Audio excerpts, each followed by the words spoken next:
मेटी। अगर चाय के कप में मक्खी गिर जाए तो चाय को जाया कर देते, लेकिन अगर सालन के देगचे में मक्खी गिरे तो मक्खी को निकालकर सालन इस्तेमाल कर लिया जाता। ये फर्क क्यों होता?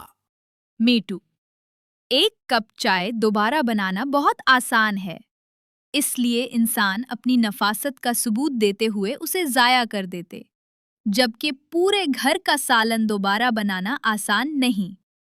इसलिए घूमने वाली दुनिया के लोग अपनी सोच को घुमाते और चुपके से मक्खी देगचे से निकालकर सालन दस्तरखान पर पेश कर देते।